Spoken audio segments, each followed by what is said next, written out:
अस्सलाम वालेकुम। आपको आज के प्रोग्राम में खुशामदीद। कलअदम तंजीम टीएलपी के एहतजाज को लेकर सूरत हाल अभी भी कशीदा है। जीटी रोड दोनों तरफ से बंद है, जबकि कल के फैसले के बाद रेंजर्स ने सिक्योरिटी संभाल ली है। हुकूमत के सामने ये सवाल अब भी है कि इस एहतजाज से कैसे निपटा जाए। आज कौमी सलामती कमेटी का अहम इजलास हुआ, जिसमें वफाकी वज़रा और मुसल्लह फ़ौज के सरबराहान ने भी शिरकत की। इस इजलास में कमेटी के शुरका को जो सूरत हाल उस पर ब्रीफिंग दी गई और उसके बाद एक एलामिया भी जारी हुआ, जिसमें यह कहा गया कि कलअदम तंजीम की वजह से दुनिया भर में पाकिस्तान का मनफी तासुर गया है और कानून की अमलदारी में खलल डालने की इजाज़त नहीं दी जाएगी। इस इजलास के बाद वफाकी वज़ीर दाखिला शेख रशीद ने एक प्रेस कॉन्फ्रेंस भी की और बताया कि वज़ीर आज़म कल या परसों कौम से खिताब करेंगे और ये खिताब जो होगा वो पूरी हुकूमत का बयानिया होगा। उन्होंने ये भी कहा कि जो पुलिस को रेंजर्स के मातहत कर दिया, जबकि मुज़ाकरात की कोशिश भी कर रही है, लेकिन ये कोशिशें अभी किसी नतीजे पर नहीं पहुंची। गवर्नमेंट की रिट को, अमन व अमान को हर सूरत में कायम रखा जाएगा। मुमकिन है शाम को मेरे और नूरुल्लाह कादरी साहब के उनसे दोबारा मुज़ाकरात हों। हमने जो उनसे मुज़ाकरात किए थे हम उस पर कायम हैं, लेकिन जो उन्होंने हमसे वादा किया था जिसका हम अभी तक इंतज़ार कर रहे हैं, अभी तक कोई मसला किसी नतीजे पर नहीं पहुंचा। प्राइम मिनिस्टर शायद कल खिताब करें कौम से या परसों करें। सारी सूरत हाल का हालात हाजरा कौम के सामने पेश करेंगे और उनका नैरेटिव ही जो होगा, उनकी जो तकरीर होगी वही सारी हुकूमत का नैरेटिव होगा। वज़ीर दाखिला ने कलअदम टीएलपी के मुतालबात के हवाले से भी कहा कि इन मुतालबात को मानना हुकूमत के लिए मुमकिन नहीं है। सारी दुनिया को पता है कि फ्रांस एम्बेसडर यहाँ नहीं है। फ्रांस जो है यूरोपीय यूनियन को हेड कर रहा है। पाकिस्तान के मसाइल हैं बड़े ही, और लोग पिस जाएंगे तहरीकों से। ज़ाहिर है वो सब जिधर से गुजरेंगे, बाजार होंगे, कारोबार होगा। और फ्रांस एम्बेसी का सवाल हमने असम्बली में पेश किया हुआ है, उस पर बहस हो।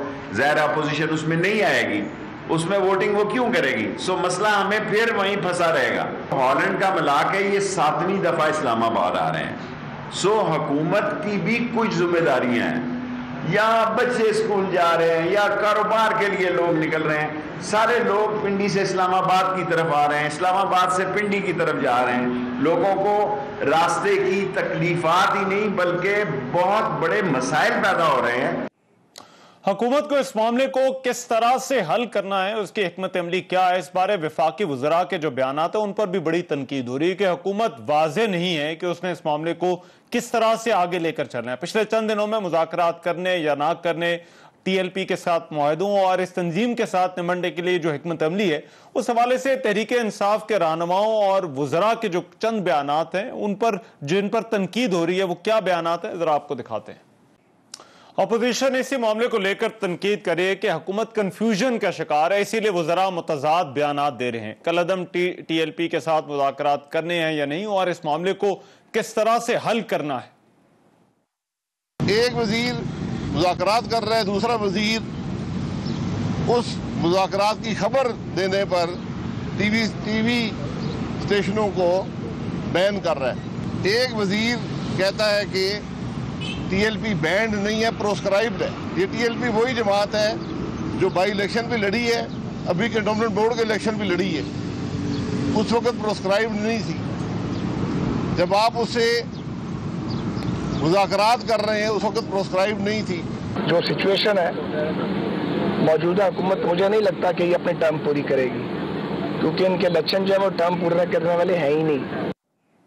क्या इस मामले पर हुकूमत को कोई कंफ्यूजन है? इस मामले को हल करने के लिए हुकूमत की हिकमत अमली क्या होनी चाहिए और इस मामले में क्या पार्लिमान कोई किरदार अदा कर सकती है? इस पर आज के प्रोग्राम में बात होगी। दूसरी तरफ बढ़ती हुई महंगाई को लेकर भी अपोजिशन के एहतजाज जारी हैं और आने वाले दिनों में महंगाई के हवाले से आशारिये और जो रिपोर्ट्स हैं वो भी परेशान कुन है, उस पर भी प्रोग्राम में हम बात करेंगे। वेरी क्विकली आज के प्रोग्राम में जो डिबेट में मेहमान मौजूद होंगे मैं तारुफ करा देता हूँ। हसन खावर साहब हमें ज्वाइन करें, मुआविन खुसूसी हैं वज़ीर आला पंजाब के, पाकिस्तान तहरीक इंसाफ और हुकूमत की नुमाइंदगी कर रहे हैं। बहुत शुक्रिया हसन खावर साहब आपके वक्त का। एहसन इकबाल साहब, साबिक वज़ीर दाखिला मुस्लिम लीग नून से, वो कुछ ही देर में जो है वो हमें ज्वाइन करेंगे। लेकिन मैं इस डिबेट का आगाज़ हसन खावर साहब आपसे जो है वो करना चाहता हूँ। मुझे अभी इस वक्त बताइए, पंजाब के अंदर जो लॉ एंड ऑर्डर पर जो सवालात उठ रहे थे, अभी इस वक्त पंजाब हुकूमत की तरजीहात क्या हैं?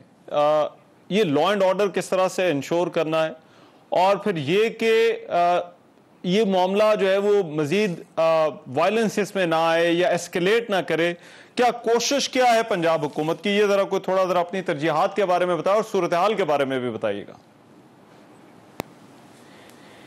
अच्छा रहमान, थैंक यू जी, अपने अपने प्रोग्राम में मदऊ किया। सूरत हाल से मैं आपको आगाह कर देता हूँ। सूरत हाल ये है कि जाहिर है कि मुजाहिरीन इस वक्त जीटी रोड के ऊपर हैं और फील्ड के ऊपर हमारी पुलिस भी तैनात है, रेंजर्स भी तैनात हैं, और ये सूरत हाल तो सबके सामने है। दूसरी बात यह है कि हुकूमत पंजाब की तरजीहात क्या हैं। हुकूमत पंजाब की तरजीह पहले दिन से यही थी कि इस मामले को डायलॉग से, अफाम तफहीम से हल किया जाए। जो मसले मुज़ाकरात से हल होते हैं वो बेहतर तरीके से हल होते हैं, जो सड़कों पर हल होते हैं वो इतना बेहतर हल नहीं होता। यही पॉलिसी पहले दिन थी, यही पॉलिसी आज भी है। लेकिन जाहिर है कि उसकी भी कोई एक लिमिट है, उसकी भी कुछ रेड लाइंस हैं। वो रेड लाइंस क्या है? वो रेड लाइंस ये है कि जिन लोगों ने पुलिस एहलकारों को शहीद किया, उन पे गोलियां चलाई, उन पे कानूनी कार्रवाई होगी। दूसरी बात यह है कि रियासत किसी शख्स को, किसी गिरोह को यह इजाज़त नहीं दे सकती कि वो ताकत के बलबूते पर सिफारती फैसले करवाए या कानून को अपने हाथ में ले।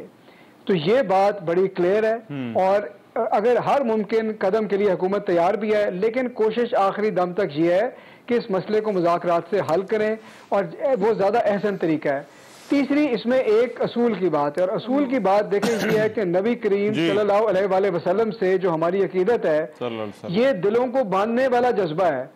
ये दिलों को बांधने वाला जज्बा है, ये दिलों को तकसीम करने वाला जज्बा नहीं है। इस जज्बे पर किसी एक शख्स की या गिरोह की इजारादारी नहीं हो सकती। इस जज्बे में हम सब मुसलमान एक दूसरे से बढ़ चढ़ कर हैं। तो इसलिए मेरी इल्तमास है, मेरा इल्तमास है कि इसको उस चीज से ना जोड़ा जाए। जी बिल्कुल। अच्छा, मगर हसन खावर साहब, गवर्नमेंट की जो हैंडलिंग है उस पर जो सवालात उठ रहे, देखिए ये मामला सबसे पहले तो ये पंजाब हुकूमत के पास था। वफाकी हुकूमत तो जो अभी कोशिशें हैं उसमें दरमियान में जो है वो नजर आई, लेकिन पहले आप लोगों की भी एक कमेटी बनी थी। अब क्या वजह थी कि इनके साथ जो बातचीत होती रही, जो पंजाब हुकूमत करती रही, वो जो राजा बिशारत साहब अली कमेटी थी, कि वो इस मामले का कोई हल नहीं निकाल सकी, और फिर ये इनको जो है वो जीटी रोड पर आए, और फिर अभी ये इस रास्ते के ऊपर हैं, इस्लामाबाद की तरफ आ रहे हैं। जो बात रहमान समझने वाली है वो ये है कि इस जमात ने अपना धरना शुरू किया लाहौर से, जो कि पंजाब का हिस्सा है। जाना उन्होंने इस्लामाबाद में, जो वफाक का हिस्सा है। उनके कुछ मुतालबात लोकल केस से मुतल्लिका हैं जो पंजाब हुकूमत के ज़ेर असर हैं। कुछ उनके मुतालबात सिफारती ताल्लुकात के हवाले से हैं जो वफाकी हुकूमत के ज़ेर साया है। तो जाहिर है कि ये मसला जो है ये सिर्फ पंजाब हुकूमत का नहीं है, ये वफाकी हुकूमत का भी है।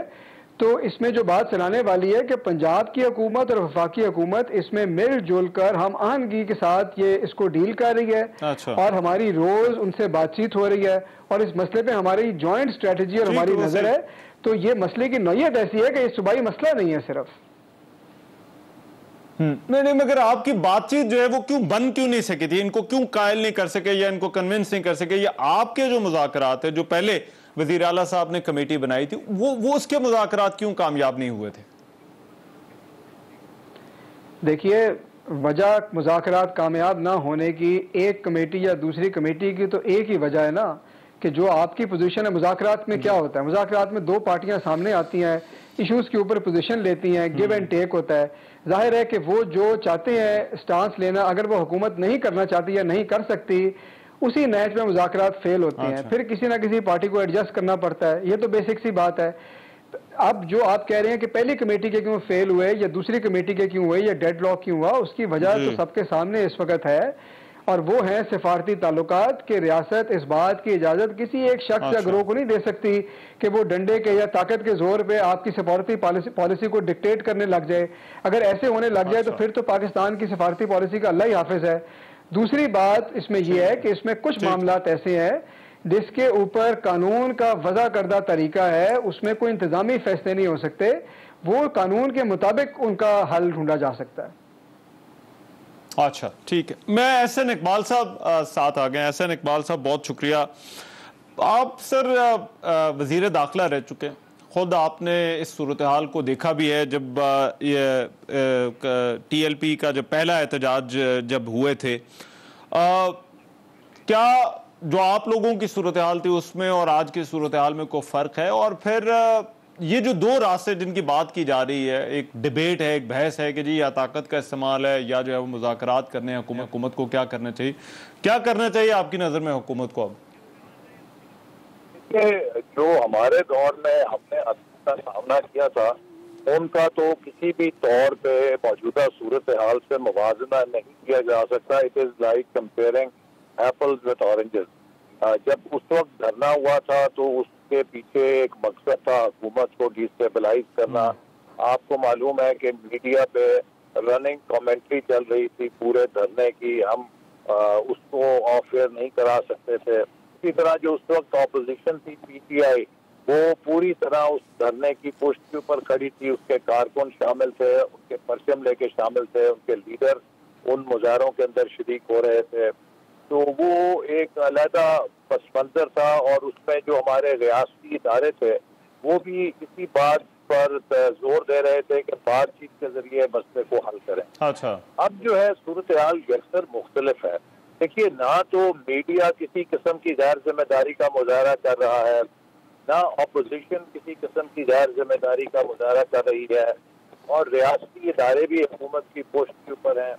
लेकिन मैं फिर भी ये कहूँगा कि ये जो सारा मसला है, ये सिंपल लॉ एंड ऑर्डर का मसला नहीं, इसमें एक मजहबी बुनियाद के ऊपर ये तहरीक शुरू की गई है। और जहाँ मजहबी एहसासात आ जाए तो वो एक बहुत ही एक्सप्लोसिव मामला होता है।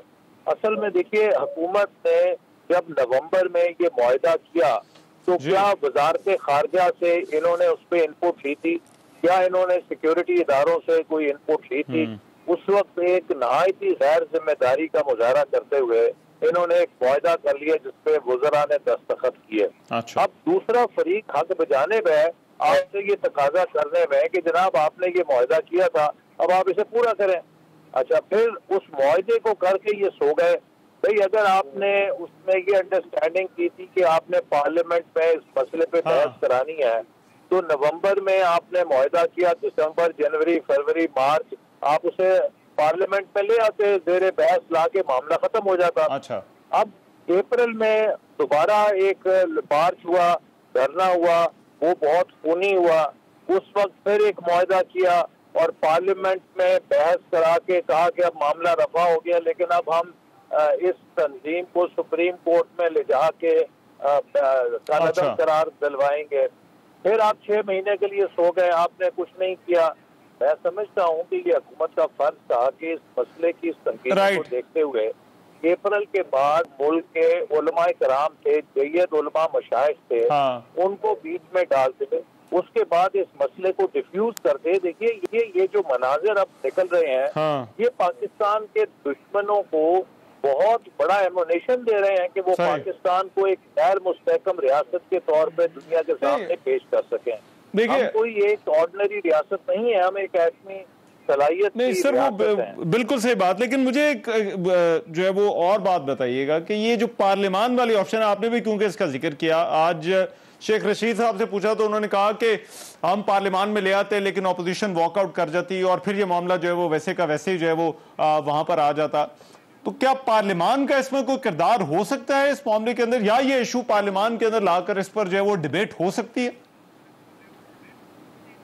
देखिए, गलत बयानी कर रहे हैं, ये बात गलत बयानी कर रहे हैं। जब हुकूमत ने इस मसले को पार्लियामेंट में लाया तो वजीर आजम उसमें गैर हाजिर थे, सारी अपोजिशन मौजूद थी, और हमने बल्कि ये सवाल किया कि ये इतना अहम मामला है, इसमें वजीर आजम को मौजूद होना चाहिए और वजीर खारजा को और हुकूमत के इदारों को पॉलिसी बयान देना चाहिए ताकि वो हाउस को इन्फॉर्म करें कि रियासत की क्या पॉलिसी है। और हुकूमत जो है वहाँ से गायब थी, उसने जल्दी से उसके बाद इजलास ही खत्म कर दिया। तो अपोजिशन तो वहाँ मौजूद थी और हमने हुकूमत से मुतालबा किया कि वजीर आजम और वजीर खारजा ईवान को ब्रीफ करें कि हुकूमत की और रियासत की क्या पॉलिसी है ताकि उसकी रोशनी में बहस हो सके। लेकिन बजाय ये कि वो किसी किस्म की ब्रीफिंग करते, उन्होंने इजलास को मगर बर्खास्त सर कर मुझे दिया। बताइए आगे का रास्ता जो है वो हुकूमत के लिए क्या है, क्या होना चाहिए हुकूमत को अगर इस मामले को अब हल करना है, इस मामले को खत्म करना है? देखिए, मैं यही कहूंगा कि अभी भी तसादुम की राह से हर मुमकिन बचना चाहिए।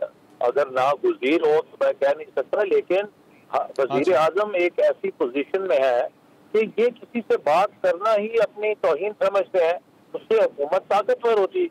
उनका फर्ज था कि मुल्क के जितने जलीत उलमा हैं, जो मशाइख हैं, उनको बुलाते, उनको कहते कि आप इसमें किरदार अदा करें, ये मुल्क को डिस्टेबलाइज करने का वक्त नहीं है।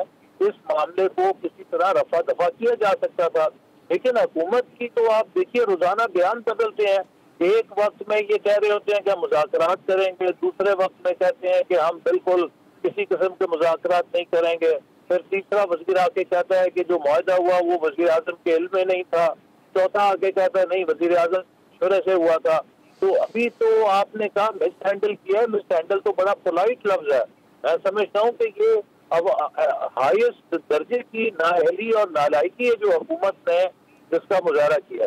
ठीक है, राइट, बहुत शुक्रिया एहसान इकबाल साहब। मैं एहसान खावर साहब जरा इसको रिस्पॉन्ड कीजिएगा, मगर एक ब्रेक के बाद मैं वापस आ रहा हूं कि ये जो कंफ्यूजन बात ऑपोजिशन की तरफ से की जा रही है, क्या वाकई इस मामले को जिस तरह से हल करना है उसके अंदर कोई कंफ्यूजन है? इस ब्रेक के बाद आता है।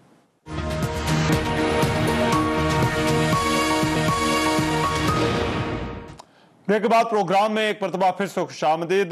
कलअदम तंजीम TLP का एहतजाज, हुकूमत की हिकमत अमली क्या होनी चाहिए और हुकूमत जिस तरह से इस मामले को देख रही है क्या वो दुरुस्त है या नहीं, इस पर बात हो रही है। एहसान खावर साहब, मैं आपकी तरफ आऊँगा अब अगर आपकी इजाज़त से। मैं लेफ्टिनेंट जनरल अब्दुल कादिर बलोच साहब जो है वो हमारे साथ हैं, तो मैं चाहता हूँ ज़रा उनसे भी पहले अपोजिशन का पॉइंट ऑफ व्यू जो है वो मैं ले लूँ।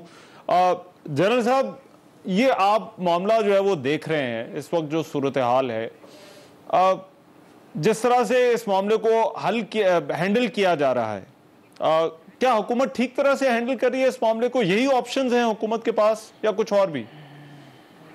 भाई, मैं थोड़ी सी माजरत के साथ अर्ज करना चाहूंगा कि कंप्लीट इंफॉर्मेशन इस वक्त इस मामले के बारे में अवेलेबल नहीं है।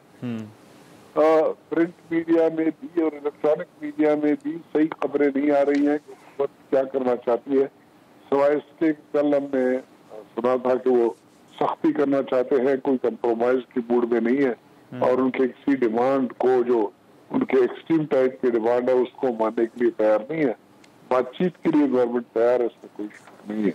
उन्होंने ये कहा कि बातचीत के लिए हम तैयार हैं, लेकिन वो जो चंद पॉइंट्स हैं जो सफीर से मुताल्लिक है, सफारती ताल्लुकात से, उस पे वो कंसेशन देने के लिए तैयार नहीं है। अच्छा। अब अनफॉर्चुनेट बात यह है कि ये नौबत क्यों आई? Why at some point of time in the past we agreed on this point that such a step could be taken. ये ऑफर गवर्नमेंट की तरफ से पास में किया गया, ये बताया गया और इस बुनियाद के ऊपर उस वक्त की एजुटेशन थी, उस एजुटेशन को खत्म करने की कोशिश की गई, उसको डिफ्यूज किया for that time. But such a thing, such an offer, इसकी पॉसिबिलिटी इम्प्लीमेंटेशन की तबाकुन होगी मुल्क की मईशत के लिए, मुल्क के मफाद के लिए। इस पर तो right from the beginning we shouldn't have agreed. अब क्या करना है क्या नहीं करना है, आई थिंक मैं तो आई एम सॉरी, मैं इस वक्त अपने जाती हैसियत में बात करूंगा।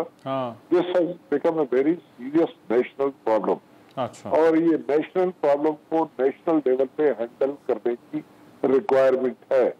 और आई डोंट थिंक ये सिर्फ गवर्नमेंट की बस की बात है, क्योंकि इसमें एक्सट्रीम एक्शन लेने की जरूरत पड़ेगी और एक्सट्रीम एक्शन के लिए यूनानिमिटी ऑफ ओपिनियन की बड़ी जरूरत है और यूनानिमस मूव तमाम के तमाम कौमी लेवल पे। तो ये एक ऐसी चीज है जो या तो पार्लियामेंट में ले जाया जाए, वहां पर नुक्ता निगाह पे पूरी मुल्क को लाया जाए, अल्फा की कॉन्फ्रेंस की जाए, ताकि अगर एक्सट्रीम एक्शन लेने की जरूरत है और एक्सट्रीम एक्शन में इंसानी जाने भी जाया हो सकती है और उसको पता नहीं कितना हम अफोर्ड कर सकते हैं, नहीं कर सकते हैं, जो इम्प्लीमेंट करने वाले लोग हैं वो कैसे रिएक्ट करेंगे, these things are not that simple. Telling you very frankly, I am a soldier. ठीक, जानता हूँ और इतनी आसान बात नहीं है। तो ये अपने अना से अपने वो पेडिस्टल पे जहाँ पर बैठे हुए लोग वहां से उतरने की जरूरत है, पीछे बैठने की जरूरत है, इवन कुर्सियों पे एक साइड पे रख के तो चटाई पे बैठने की जरूरत है। और इस कौमी मामले को के ऊपर जो ना। अच्छा, राइट सर, जरा साथ ही रहेगा। मैं आसान खावर साहब, ये जो बात की जा रही है कि हुकूमत को शायद कहीं क्लैरिटी नहीं है कि इस मामले को जो है वो आगे किस तरह से लेकर चलना है, तो आप लोग क्योंकि शुरू से इस मामले को देख रहे हैं, ये कंफ्यूजन की बात या इबहाम की बात, क्या कोई ऐसा मामला है हुकूमत जिस तरह से इस मामले को अप्रोच कर रही है? मुझे रहमान ये एक बात बताएं, दो चीज़ें हैं जो साथ साथ चल रही हैं। एक तरफ ये कोशिश है कि डायलॉग से इस मसले को हल किया जाए और हर मुमकिन कोशिश की जा रही है। अगर ये ना कोशिश होती फिर तो रास्ता बड़ा साफ और क्लियर था। दूसरी तरफ ये कहा जा रहा है कि रियासत ने अपनी रेट को इन्फोर्स करना है अगर सूरत हाल काबू से बाहर होती है और डायलॉग फेल होता है। अगर ये ना करना होता तो फिर तो डायलॉग कामयाब हो जाता, फिर तो हर बात मान जाते। तो मुझे ये समझ नहीं आ रही कि इसमें कन्फ्यूजन क्या है। अब अगर हम कुछ वज़रा की स्टेटमेंट्स लें, कभी पहले पे जाएं, कभी 18 पे जाएं, कभी 17 पे जाएं, कभी एक शख्स फर्द वाहिद की बात सुने, कभी दूसरे की सुने, फिर हम कहें कि जी ये फलानी स्टेटमेंट उस दिन से मैच नहीं कर रही। आप इन सब स्टेटमेंट्स को देख लें, आपको इसमें दो बातें क्लियर नजर आएंगी। एक बात ये नजर आएगी कि हुकूमत बार बार ये कोशिश कर रही है कि किसी तौर मुज़ाकरात हो जाए, किसी तौर डायलॉग से मसला हल हो जाए, सूरत हाल खतरनाक नहज पर ना जाए। और दूसरी तरफ ये बात भी बड़ी वाज़ेह नजर आ रही है कि हुकूमत ने यह फैसला भी किया है कि रियासत की रेट इन्फोर्स भी करनी है। हमने अपनी लॉ इन्फोर्समेंट के ऊपर गोलियां चलाने वालों को खिलाफ कार्रवाई भी करनी है, हमने अवाम के जानो माल की हिफाजत भी करनी है, हमने लोगों को तहफ़्फ़ुज़ भी देना है। तो ये जो दो एक्सट्रीम्स हैं इसके बीच में हमने ऑपरेट कर रहे हैं। मुझे इसमें किसी किस्म की ना कोई कन्फ्यूजन नजर आई है ना आ रही है, और मैं आपको यकीन से बता रहा हूं कि इसमें किसी किस्म की कोई कन्फ्यूजन नहीं है। अच्छा, अब जनरल साहब आपने बात की नेशनल कंसेंसस की, ये क्या इसका बेहतरीन रास्ता जो है वो क्या हो सकता है आपकी नजर में? ये किस तरह से अचीव किया जाए, ये जो आप नेशनल कंसेंसस कह रहे हैं इस तरह? मेरे भाई जो बात कर रहे थे कंफ्यूजन नहीं है। नेचुरली कोशिश तो मुकम्मल ये होनी चाहिए कि बातचीत से ये मसला हल हो जाए, एक्सट्रीम एक्शन की जरूरत न पड़े। एक्सट्रीम एक्शन कैसे की जाती है? पुलिस का मामला तो हट गया, जो डंडे इस्तेमाल करते थे या सुखे इस्तेमाल करते थे या वाटर कैनन, ये फलाने, वो चीजें एक तरफ हो गई। अभी रेंजर के पास आ गया मामला और रेंजर के बाद फौज के पास मामला करा जाता है। इनको इस किस्म के राइट्स को कंट्रोल करने के लिए परसुएशन का तरीका इख्तियार किया जाता है, मोटिवेशन का तरीका इख्तियार किया जाता है। और अगर ये तमाम चीजें नाकाम हो जाए तो फिर इनके पास एक ही तरीका है, और है वो ताकत का इस्तेमाल, ताकत गोली के जरिए से। और गोली अपना रास्ता ले लेता है, और रास्ते में कौन आते हैं? हमारे अपने बच्चे हैं, हमारे अपने मुल्क के लोग हैं, जो कोई भी है। अगर इस वक्त जिस डगर पे उनका दबाव चलाया गया है वो तो अपनी जगह पे, but we can't afford to वो भी इंडिस्क्रिमिनेट मकसद है, बहुत ज्यादा ही वो कार्रवाई हम अफोर्ड नहीं कर सकते हैं। अच्छा। अब अगर इस किस्म की कोई जरूरत पड़ जाती है तो मसला ये ना हो कि गवर्नमेंट इस्तेमाल करे ताकत और अपोजिशन शोर बचाए कि जी ये ज्यादती कर रहे हैं, प्लान कर रहे हैं, ये कर रहे हैं। अच्छा। तो उनको एक कॉन्सेंसस की जरूरत है। वहां पर अगर गवर्नमेंट इनको बिठा के और सबको इस बात पे एग्री कराए कि भाई हम कोशिश करेंगे हर तरीके से कि हम मुफाहमत हो जाए। अगर उनमें से कुछ लोग ऐसे जो अप्रोच कर सकते हैं, जिनके इनके साथ लिंक्स हो सकते हैं, मजहबी जवातें इसमें काम कर सकते हैं, मुमकिन है गवर्नमेंट से बेहतर तरीके से ये अप्रोच कर सके उनको और परसुएड करे उनको किसी रास्ते पे आ जाए ताकत के इस्तेमाल के बगैर।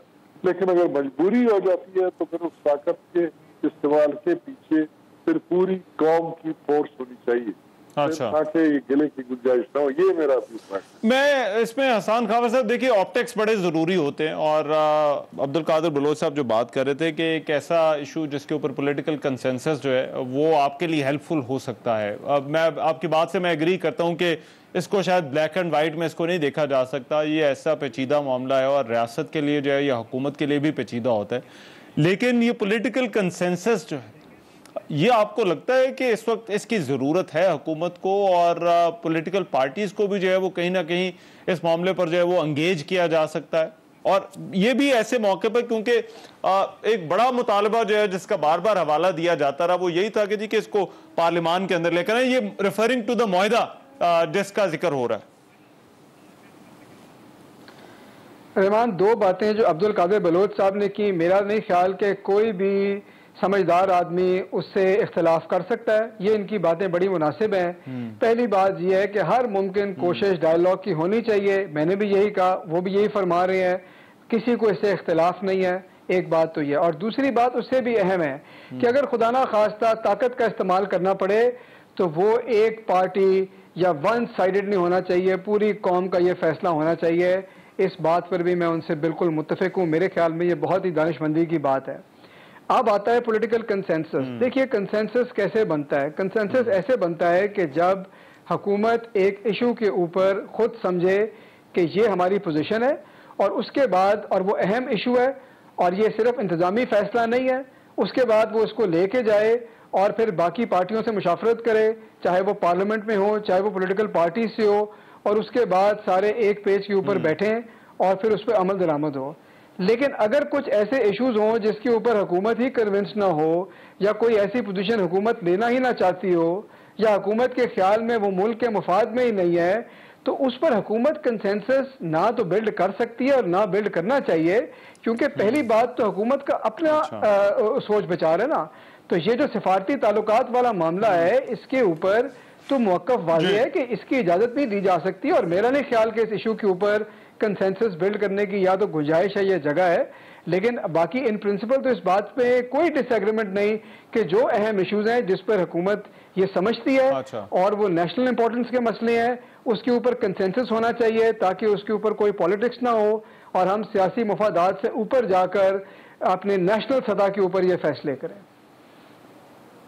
अच्छा ठीक है, मैं जरा एक ब्रेक ले रहा हूँ, मैं चाहूंगा जरा इस पे ये जो लॉ एंड ऑर्डर वाला इशू है इस पे जरा हम डिस्कशन जारी रखें कि गवर्नमेंट को अगर लॉ एंड ऑर्डर इंश्योर करना है तो ये किस तरह से होगा। इस ब्रेक के बाद मैं आ रहा हूं।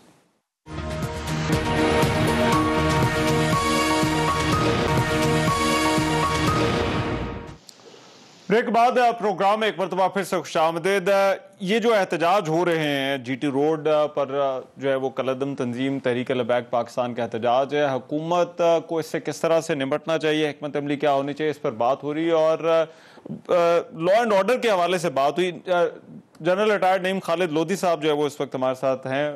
जनरल साहब वेलकम टू द शो। मैं आपके पास आता हूँ, लेकिन पहले मैं ये हसन साहब से एक पॉइंट क्लैरिफिकेशन चाहता हूँ। हसन साहब, ये आज रेंजर्स की डिप्लॉयमेंट का जो वो जिक्र हुआ कि पंजाब के अंदर उनका जो है वो किरदार क्या होगा, ज़रा उस हवाले से ज़रा बता दीजिएगा कि ये 60 डेज़ की जो डिप्लॉयमेंट है, शेख साहब ने आज कहा कि इनको जो है वो पुलिस को इनके मातहत कर दिया गया है, तो क्या ये इनका तरीक़ाकार क्या होगा? और फिर दूसरा ये भी ज़रा बता दीजिएगा कि ये जो है वो इनको इनकी डिप्लॉयमेंट के रूल्स और इनका जो है वो काम करने का तरीकाकार क्या होगा लॉ एंड ऑर्डर के लिए। रहमान जी आपने बड़ा अच्छा सवाल किया है। मेरी आपसे गुजारिश होगी मुझे अगर आप 1-2 मिनट दें, क्योंकि इस बात से लोगों को आगाह करना बड़ा जरूरी है।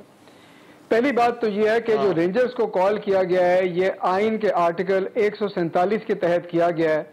आइन का आर्टिकल 147 ये कहता है कि कोई भी सूबाई हुकूमत सिविल आर्म्ड फोर्सेस को बुला सकती है अगर वो अपना कोई फंक्शन इंटरस्ट करना चाहे, कंडीशनली या अनकंडीशनली, और उसके लिए वफाकी हुकूमत की रजामंदी ज़रूरी है।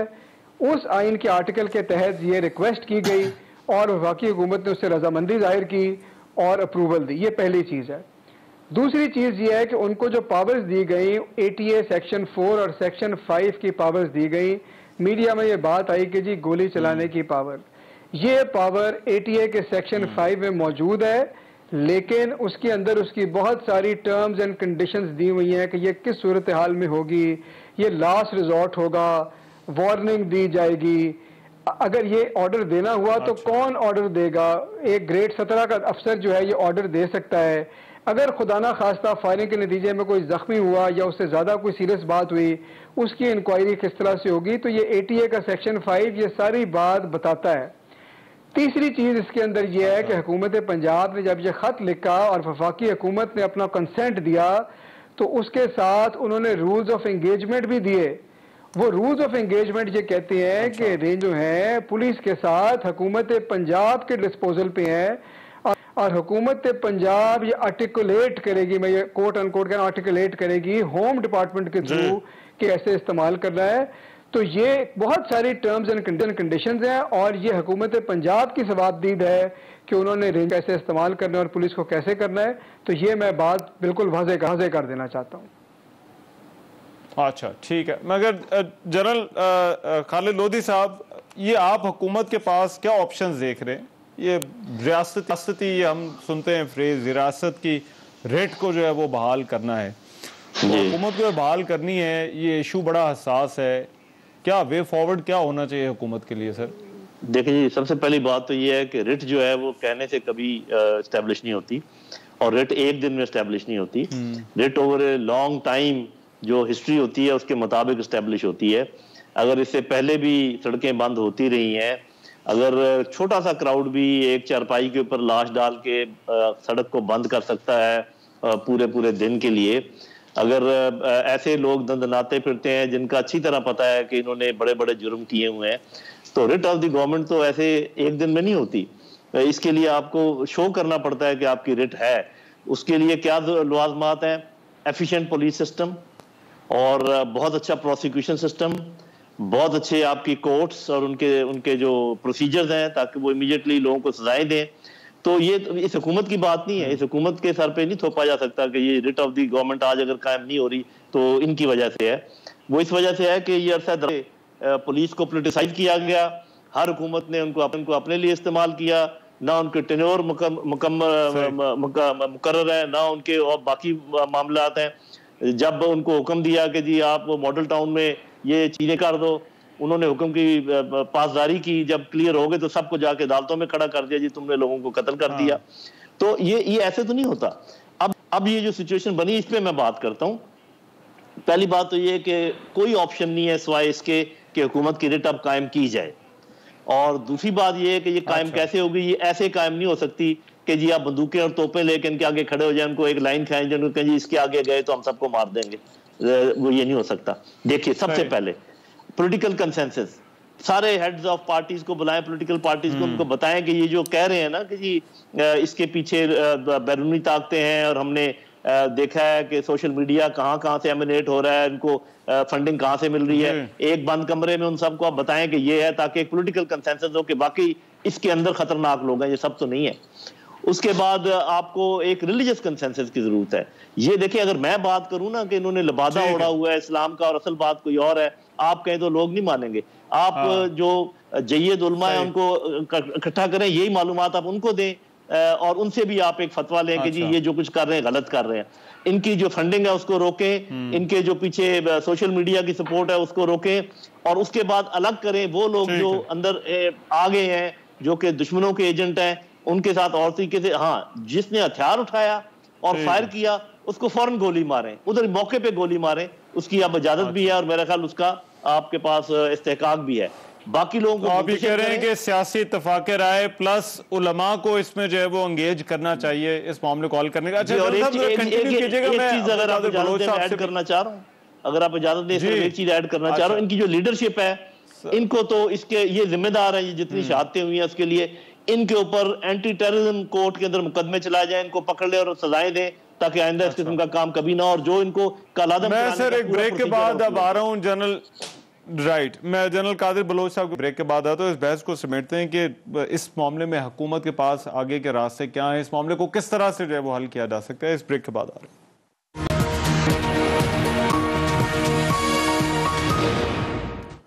ब्रेक के बाद प्रोग्राम में एक मरतबा फिर खुशामदीद। इस बहस को अब कंक्लूड करते हैं। जनरल अब्दुल कादिर बलोच साहब, योर फाइनल कमेंट। ये जिस तरह से जनरल लोधी साहब बात कर रहे थे कि एक लंबा प्रोसेस है, तो ये हमें तो ये रियलाइजेशन जो है वो पहले हो जानी चाहिए थी कि अगर इस तरह का मामला आता है तो फिर या एक इशू है तो हमें जो है वो आगे क्या करना है।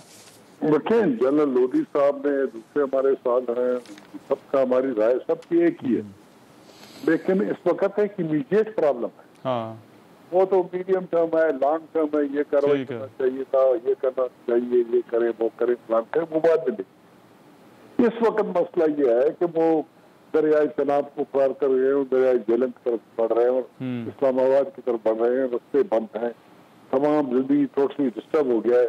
इससे किस तरीके से निपटा जाए इस मसले से? अभी गवर्नमेंट के नुमाइंदे अपनी कहानी ला रहे थे और डिप्लोमेटिक साथ की जरूरत ही नहीं चीजें पूछने के लिए, कोई जरूरत है या नहीं है, लेकिन इनके डिमांड बेसिकली जो न पूरे होने वाले डिमांड है वो उससे रिलेट करते हैं। ठीक है, वो डिप्लोमेटिक फील्ड से रिलेट करते हैं। ठीक, उनके डिमांड वो हैं जो कि जिनको मानना भी बड़ा मुश्किल है, और न मानेंगे तो ये मसला ठीक भी नहीं हो सकता है।